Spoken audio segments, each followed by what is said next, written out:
Mason Graham able to record his 5th sack of the season. So one quick, easy analysis about why they've struggled so far. They keep putting themselves in 3rd and long situations. They just took another sack right there. And the offensive film session tomorrow may be a little longer than it normally is. Not a lot of positive grades will be handed out thus far. Now on 3rd and long, they'll look to throw. Pass taken in by his big tight end. And he is going to have a Saints first down as they're able to get the 3rd down conversion. And that's well executed there on 3rd down. And I love the confidence that they had to let their tight end try and find some space in the middle of the field, right in their quarterback's line of vision. And QBs love to make that easy throw, and they hooked up there for a first down. And that is incomplete. They decided the opportunity was there and launched a deep ball, but he was unable to get away from the defender, couldn't create space, couldn't uncover at the end of the route, and that one winds up incomplete. Here's Fields. Out to the flat, that's complete to his running back. And he'll lose yardage on the play back at the 45-yard line. 2 yards the loss, and now 3rd and 12. Really good defensive effort. They were all over that little swing pass out to the right side before lost yardage. Terrific read, better execution, and done with a lot of enthusiasm, wasn't it? Absolutely. They saw it all the way, ran to the football, and caused a nice play for lost yardage. The Saints passing game in sync and moving the football. It's a first down. A gain of 18 on the play. And the Saints first down. To the air again, Fields. Now a run here off the RPO. He'll keep it. And he knocks the ball away, and it falls incomplete. I'm sure it was a tough halftime trying to figure out some strategy to get things going, trailing by a lot when they went into the locker room. He's just trying every avenue to spark his team here to begin the 3rd quarter. Not a lot going on that play, though. And he takes us just a few yards shy of the red zone before going out. The Saints passing game in sync and moving the football. It's a first down. First down. 1st and 10 at the 24-yard line. Now it's Fields. And for the 4th time tonight, it's an interception. And the Browns are going to take over here at their own 22-yard line. Well, we saw plenty of that during his much-heralded college career. He parlayed that into becoming a first-round selection. And now here he is making interceptions in the National Football League. And this is a guy that has all the physical tools, but the thing that sets him apart is what he's got between his ears.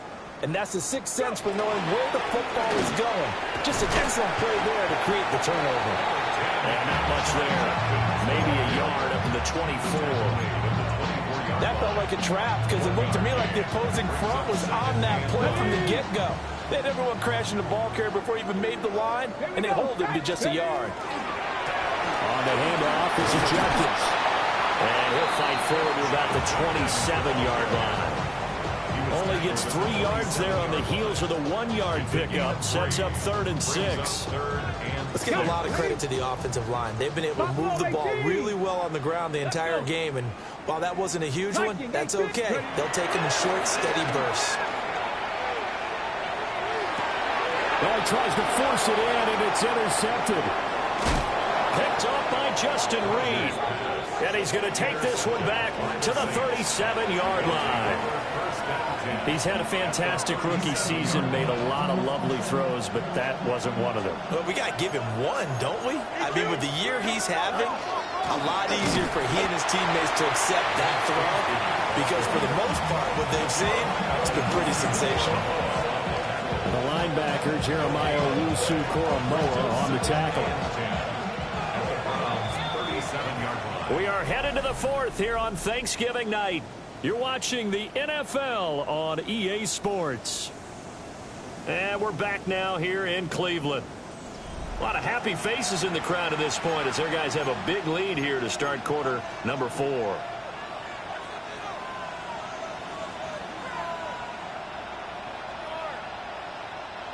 Officially nothing on that last run. They'll try again 2nd and 10. Here we go, Now Fields. Tries the left side and finds Olave. And down right around the 32-yard line, 4 yards on the pickup. You got the big lead defensively. Willing to give them that underneath stuff, right? And this is why you work on your tackling. Tackle them after the catch, inbounds, keep the clock running. Just go ahead and bleed the game out that way. Now Fields going to run. And oh my goodness, here's a 5th interception. Picked up by Jeremiah Owusu-Koramoah. And the Browns are going to get the football here at their own 23. Boy, they get him yet again, Charles. 5 interceptions in this game. You rarely see this, maybe a couple of times in a season, but this defense, they've been fantastic. It's certainly an example of watching a defense that is in the zone, right? We use that term so often, but most of the time it's for people who are on offense. In this case, it's a defense as a whole, all locked in with each other, all ready to go.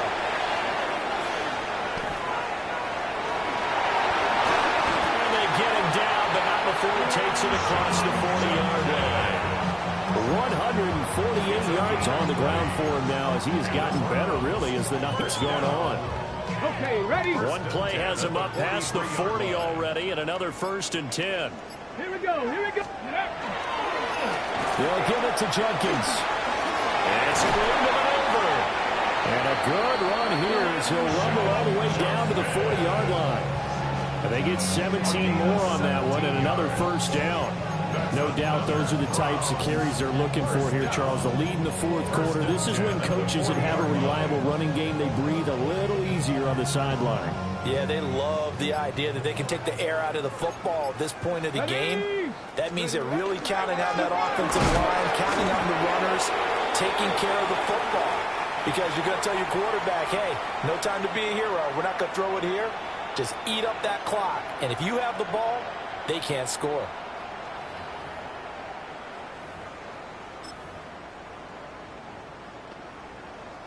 Now they'll try to take advantage of that offsides call. Here's 1st and 5. They'll run with Sanders up the middle.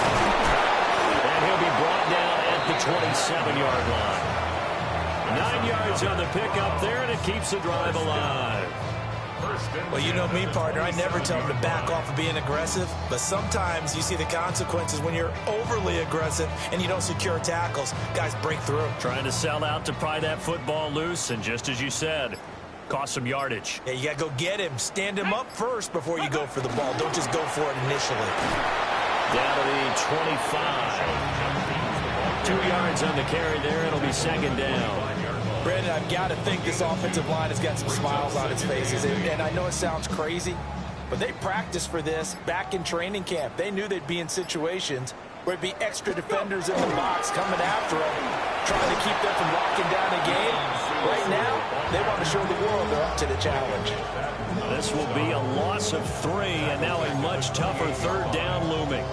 Defensively, they know the situation. They stack the line. Heck, that was a goal line set right there. And it's the right play for them, exactly what they have to do. They want to take away every gap, every crack, and make sure no one can get through it. But here's the deal, though. You've worked on offense all year long about these types of defensive fronts. If they can penetrate it at all, your runner has a chance to go a long way behind. It could be a house call. Just 2 minutes remaining here in the 4th quarter of what has been a one-sided affair. The Browns kicking team out there now as they'll send this one away.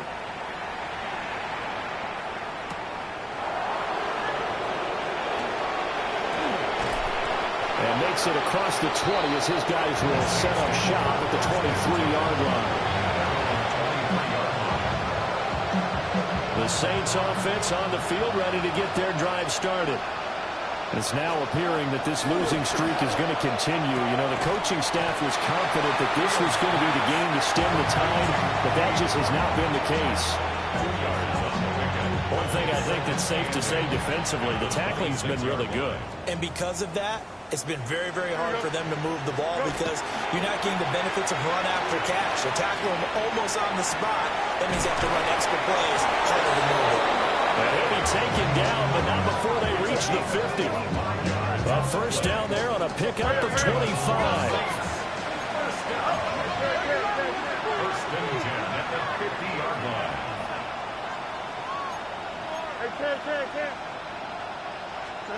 From the 50, here's Fields. There's a short one to the tight end, Johnson. And he'll go down inside the 45 before going out of bounds. Give him a gain of 5 on the completion. And it's second down. Fields throwing again. And his throw is incomplete. And that's another play that's painted the picture of this game overall. It's been a blowout. It's been continually fueled by big turnovers and stops for one side and an inability to advance the ball from the other. And he will have a first down as they get him to the ground at the 37. Now a timeout called for by the offense as they get it with under a minute to go now in the football game. Line of scrimmage, the 37 on 1st and 10. Here we go. Hey, Ken, 319. They run it again with Williams. And that one opened up for him well as he'll take this down to the 26-yard line. Now we'll get a quick timeout called by New Orleans, number 2. As they get the stoppage with a little over 50 seconds left to go in the game. 319, get that. Hey, Ken. From the gun, here's Fields. Called in left side here by Jennings. And he'll be out of bounds as he gets this down about the 21 or 22. Short completion, just 4 yards. And that's going to bring up second down. Fields now to throw. Now he'll tuck this and run. Completing it to the right side, Johnson. Now the Saints will use their 3rd and final timeout as they'll stop it with 40 seconds remaining in this 4th quarter. 1st and goal, New Orleans. Here we go, side. Here's Fields. This is caught. That'll bring up 2nd and goal after the gain of 5. A gain of 5 brings up 2nd and goal at the 1-yard line. They'll stick with the passing game as he looks to throw. And that is caught. Well, they're going to see this one to the end. They get a score, but pretty much an exercise in futility right now. Still down big. So they will get on the scoreboard here. Give them credit for that. Too little, too late, but no 0. Oh, you're going slow clap on me. Not very nice, is it? No, but they haven't been very nice on offense. It's been a struggle. The Saints will line up for the 2-point conversion. Fields trying to throw for it. And now the pressure gets there, and he goes down. So he couldn't get rid of the football, and that deficit stays right where it is. So despite the huge deficit, they're going to keep fighting. Here comes the onside kick. And the Browns are able to cover this one up. The risk-reward of the onside kick, when you don't get it, the risk comes out to play, and here they gave up great field position. And that's the key to everything, because you're trying your best to press advantages when you have them, and field position leads you to that type of play calling, and whether you want to blitz or whether you want to throw the ball deep, those types of things, now that they've given up that type of field position, the advantage is switched to their opponent. On 1st down, Sampson. And he'll manage to pick up about 4 at 2nd down. Charles, why didn't they just take the knee there? You're asking the question that I'm asking as well, because we've seen a lot of football where coaches decide maybe they get a little greedy. I don't know if they're doing it for stats or for what reason.